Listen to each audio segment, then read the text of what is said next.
Plié en poche, bonjour à vous, Myriam Anissimov. Bonjour. Et merci d'avoir répondu à notre invitation. Le sous-titre dit bien ce qu'il veut dire. Primo Levi était un optimiste, un amoureux de la vie qui a été saisi par la tragédie. Et je voudrais commencer par lire ces quelques lignes tirées de Si c'est un homme. Une femme avait passé tout le voyage à mes côtés, pressée contre moi entre un corps et un autre corps. Nous nous connaissions de longue date et le malheur nous avait frappés ensemble, mais nous ne savions pas grand-chose l'un de l'autre. Nous nous dîmes alors, en cette heure décisive, des choses qui ne se disent pas entre vivants. Nous nous dîmes adieu, et ce fut bref. Chacun prit congé de la vie. En prenant congé de l'autre, nous n'avions plus peur. Et vous ajoutez, Primo Levi survécut, Vanda Maestro succomba. Vanda Maestro, c'était sa fiancée. C'était une jeune fille qu'il désirait épouser et avec qui il avait fait pratiquer l'escalade et surtout tenter de rejoindre le maquis quand les nazis avaient envahi le nord de l'Italie. Il avait fait partie d'un groupe de jeunes gens et de jeunes filles qui avaient décidé de résister. Et donc, ils ont été pris ensemble dans la montagne, dans un petit chalet où ils pensaient s'être cachés. C'est la milice fasciste qui les a encerclés. Ils étaient 11 jeunes antifascistes, juifs et non-juifs, mais beaucoup de juifs. Et il y en a 3 qui n'ont pas réussi à s'échapper et qui ont été donc arrêtés. Alors Myriam Anissimov, expliquez-nous d'abord, parce que beaucoup de nos auditeurs ne savent pas quel a été le parcours de Primo Levi.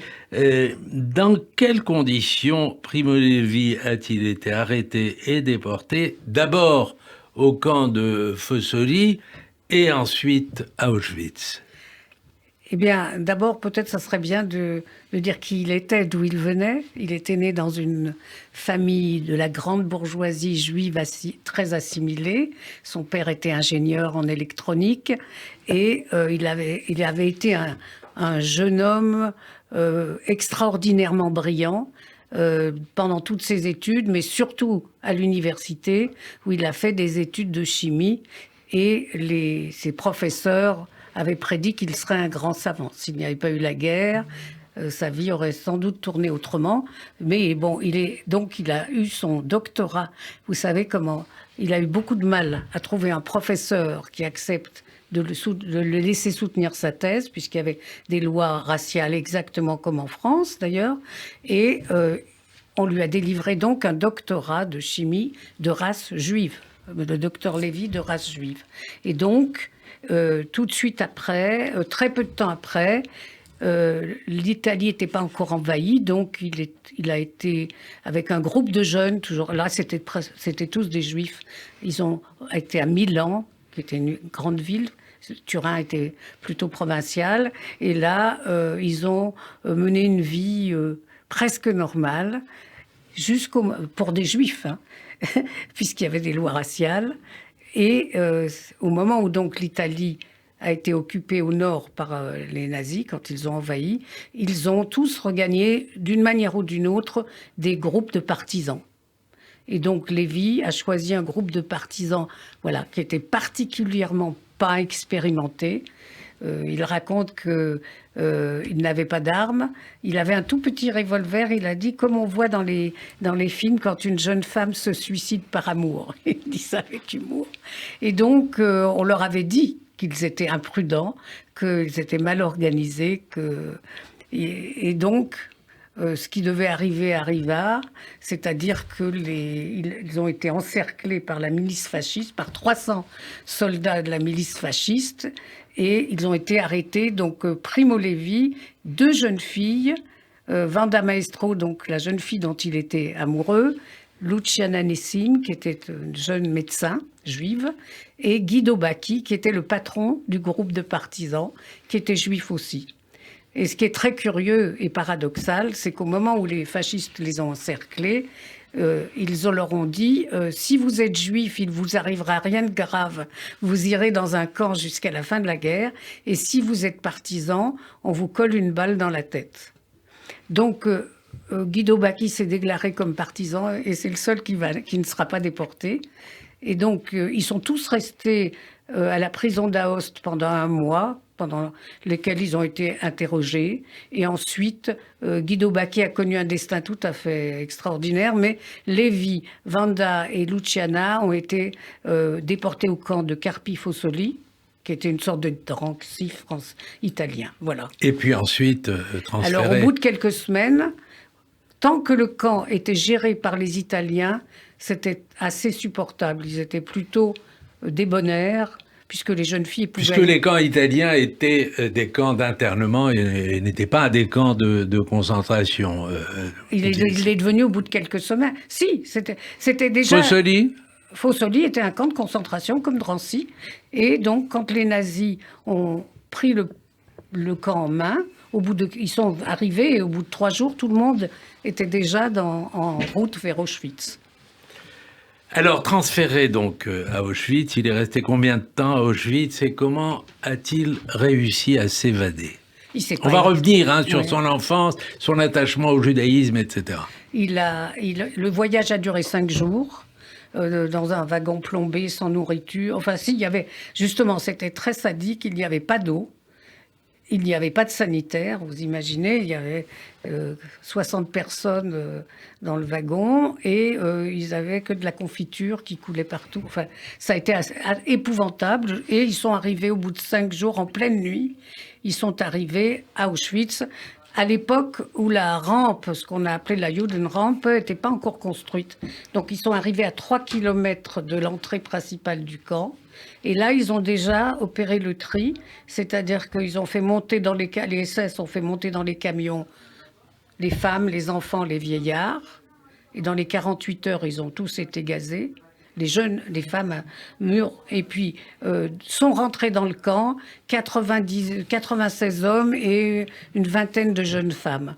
Donc, mais là, Primo Levi a été séparé des 2 jeunes filles. Elles sont allées dans la structure d'extermination où il y avait les chambres à gaz, c'est-à-dire à Birkenau. Et Primo Levi, comme il s'était déclaré chimiste, et qu'il était effectivement chimiste, il a été emmené à Auschwitz III, nommé Bunamonowitz, qui était un immense complexe industriel de IG Farben Industrie qui fabriquait ou qui voulait fabriquer du caoutchouc et de l'essence synthétique. Alors, il faut dire qu'il a eu un certain nombre de choses qui ont aidé, notamment le fait qu'il soit arrivé à Auschwitz dans la dernière année. Il a participé d'ailleurs à la marche contre la mort. Il n'a pas du tout participé aux marches d'évacuation, parce que dans la nuit du 18 janvier 1945, quand les SS, talonnés par l'armée rouge, qui était plus qu'à 10 ou 15 kilomètres du camp, ont évacué le camp en catastrophe, eh bien lui, il était très gravement malade, il avait la scarlatine, il avait 42 fièvres et donc il était incapable de marcher. Alors il y a quelques milliers de juifs qui sont restés comme ça, la plupart sont morts d'ailleurs, et lui a été une sorte de Robinson Crusoe de ces 8 jours entre lesquels le camp a été évacué, l'armée rouge est arrivée. Alors, vous en faites quelqu'un de très attaché à sa famille, de très attaché à ses proches. Il n'a jamais voulu écrire le moindre mot sur des membres de sa famille de peur de les blesser. Puis ils habitaient tous les uns pas loin des autres à Turin. Très attaché à sa ville et très attaché à son judaïsme. Vous vous rappelez d'ailleurs que la communauté juive italienne est une des communautés, et la communauté probablement la plus vieille parmi les communautés juives dans le monde. Et vous dites, on a découvert en Primo Levi un moraliste à l'esprit et à l'humour subtil, un juif du retour, laïque, mais grand lecteur de la Bible, du Talmud et du Shulchan Aruch. Plus que ça. Vous en faites quasiment un juif de la Teshuvah. Non, c'est-à-dire que jusqu'à présent, il avait fait sa bar mitzvah parce que c'était la coutume. Mais à part ça, il avait une identité juive assez problématique, puisqu'il disait, quand il était adolescent, un juif, c'est quelqu'un qui a une petite anomalie, comme d'avoir le nez de travers ou des taches de rousseur, qui mange du jambon en cachette, qui a fait sa bar mitzvah et qui a tout oublié. Le grand moment où il a pris conscience de son judaïsme d'une autre manière, c'est à Auschwitz. Et comment? C'est très étonnant. C'est en rencontrant les juifs polonais. Il trouvait que le judaïsme italien était vide de toute substance. Et quand il a vu les juifs polonais, qui avaient leur langue, leur culture, il a été émerveillé. Il a dit, voilà une civilisation. Et il s'est reconnu, non pas dans le judaïsme italien, mais dans le judaïsme polonais, au point qu'il a appris le yiddish. Et qu'il a consacré un magnifique roman qui s'appelle Maintenant que jamais, dont le titre est tiré des Pirkei Avot, Imlo Arshav Matai. Et Matai, oui. Et pour consacrer à l'épopée d'Abba Kovner, en réalité, dans les forêts de Biélorussie. Donc vous voyez, il est passé de la laïcité totale, il est resté laïque et rationaliste, était un homme de science, mais pour consacrer un livre, comment dire, presque mystique aux Juifs de Pologne, aux résistants, aux partisans. Voilà. Et alors, il écrit à un moment les lois... pardon, c'est vous qui écrivez les lois raciales et le laguerre avait fait de lui un juif. Depuis, je suis... Là, c'est lui qui parle. Depuis, je suis juif. On a cousu sur moi l'étoile de David et pas seulement sur mes vêtements. Oui. D'ailleurs, il ne comprenait pas quand des jeunes qui sont complètement... ne comprennent rien à l'histoire, lui demandaient pourquoi il ne faisait pas effacer le numéro sur son bras. Il ne comprenait pas qu'on puisse lui poser une question pareille. Elle faisait partie de lui-même. Et il lui est arrivé une histoire extraordinaire que je vous raconte. Quand il est devenu directeur d'une grande firme de chimie, il allait avec son patron acheter des produits en Allemagne, précisément à la IG Farben qui donnait le gaz pour les chambres à gaz. Et donc, il allait acheter des produits chimiques en Allemagne, dans les grandes usines.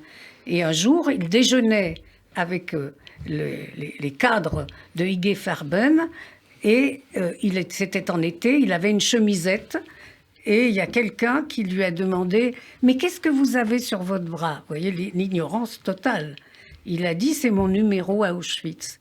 Et que s'est-il passé? Personne ne lui a rien dit. Ils ont tous quitté la table et ils l'ont laissé tout seul. Ça donne une bonne idée de la manière dont l'Allemagne assume son histoire. Alors, ce qui est étrange quand même, c'est que vous en faites quelqu'un de très optimiste, de très joyeux, de quelqu'un qui aime la vie, qui aime le judaïsme, qui l'aime vraiment, non? C'était pas un homme religieux. Donc non. Je sais pas, enfin, il y a tellement de façons d'être juif.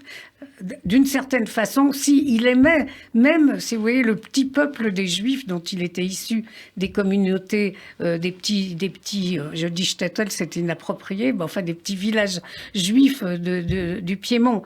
Il aimait cette histoire, mais c'était quand même un rationaliste, c'était un fils des Lumières. Alors il disait... Je préfère parier sur l'optimisme, quitte à être déçu. Il faisait C'était un pari pascalien, si vous voulez. C'était pas un homme naïf. Mais c'était un homme de la raison, vous dites, un homme des Lumières et de la raison. Et vous dites d'ailleurs qu'il a choisi la chimie à cause de ça. Contre le fascisme. Contre le fascisme, voilà. et pour le rationalisme. Pas seulement, c'était aussi parce qu'il avait un père qui était lui-même un ingénieur et qu'il avait éduqué tout enfant dans le domaine des sciences. Il lui achetait des caisses entières de livres scientifiques. Il lui a fait lire des choses très difficiles, tout petit. Vous voyez, l'astronomie de Camille Flammarion, enfin des choses... il lui faisait lire des choses sur le code génétique. Enfin, donc, c'était un enfant extrêmement savant. Plus savant que ses professeurs au lycée, certainement. Alors, la parution de Si c'est un homme, ça n'a pas été immédiat, hein. C'est pas Personne tout n'a de voulu. suite. Non, Personne pire n'a que voulu. ça.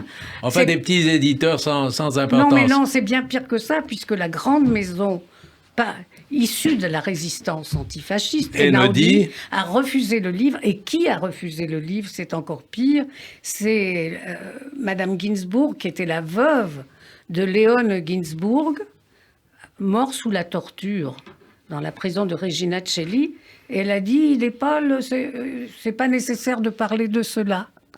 Et donc, le livre a été refusé partout, et c'est la sœur de Lévy, qui avait été, elle, une grande résistante, armes à la main, mitraillette en main, qui a porté le livre chez un des patrons de la résistance, qui avait une petite maison d'édition, qui était juif, qui s'appelait Franco Antonicelli, et qui a imprimé le livre. Donc, et sans alors, succès. Si c'est un homme, Oui. quand il va paraître, chez Einaudi d'ailleurs, C'est va devenir 11 ans plus tard. 11 ans plus tard. Va devenir un des témoignages les plus lus dans le monde. Oui, c'est-à-dire que... Plus que Elie Wiesel, plus que... C'est-à-dire que non, c'est pas plus que Elie Wiesel. Ce qui les distingue, c'est vraiment, vous avez choisi le bon exemple, c'est l'antithèse. Le témoignage de Wiesel, qui est imprégné du yiddish, c'est un livre presque mystique, lyrique, il y a du pathos.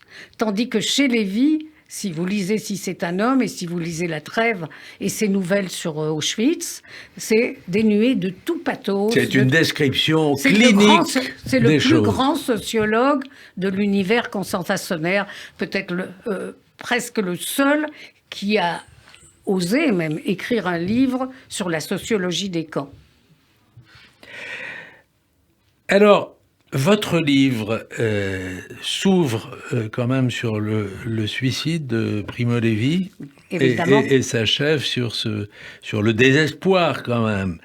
Et alors, comment on peut raccrocher ce fait-là À l'optimisme. à l'optimisme. Écoutez, c'est très simple. Et comment comprenez-vous son geste? Alors, personne ne peut comprendre le geste de quelqu'un qui se suicide parce que En personne se n'est jetant dans les escaliers. Oui, personne ne peut revenir vous raconter sa propre mort. Donc là-dessus, j'ai pas voulu transgresser et faire de la surinterprétation. En revanche, ce que je sais de ce moment-là, c'est que d'abord, c'était un homme qui, sous cette apparence si rationnelle, si aimable et tout, était très dépressif, avait déjà subi des crises de dépression et qu'il avait le sentiment, alors d'une part de perdre un peu la mémoire, mais surtout, c'est l'apparition du révisionnisme qui l'a bouleversé notamment, et puisque ça touche la sphère française. C'est avec l'affaire Forisson. Exactement, quand Le Monde, en 1978, a ouvert une page entière à Forisson et a refusé la réponse de Primo Levi. Lévy a répondu, Le Monde a refusé de publier sa réponse, qui est parue dans la Repubblica ou dans la Stampa, l'un des deux grands quotidiens. Ils ont refusé de publier la réponse, le témoignage d'un témoin, d'un survivant. Et ça, plus la réaction des adolescents quand il allait dans les lycées parler et il sentait qu'il n'y avait plus de langage commun, que ce qu'il expliquait était intransmissible. C'était un des aspects de sa dépression. Mais attendez, quand même, comment vous expliquez ça compte tenu du fait que il est protégé par, enfin, il a le sens de la famille. Il s'occupe de sa mère. Il s'occupe de sa mère, ça, qui est beaucoup plus.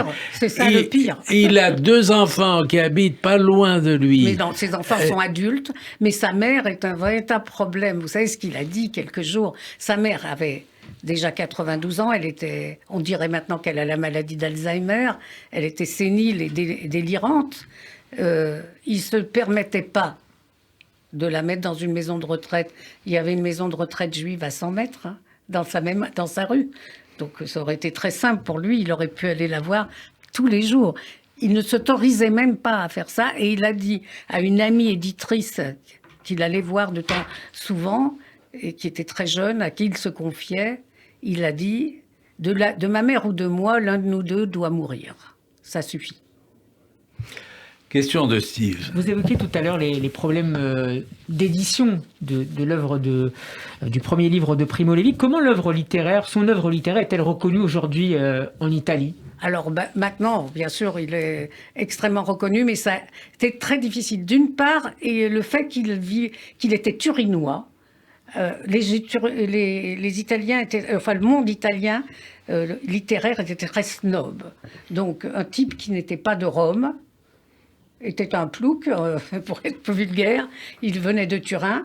Il n'était pas écrivain, il était chimiste. Alors, on se pinçait le nez en disant, oui, c'est un très grand témoin, on l'honore, on lui donne des prix, on le respecte, c'est notre figure.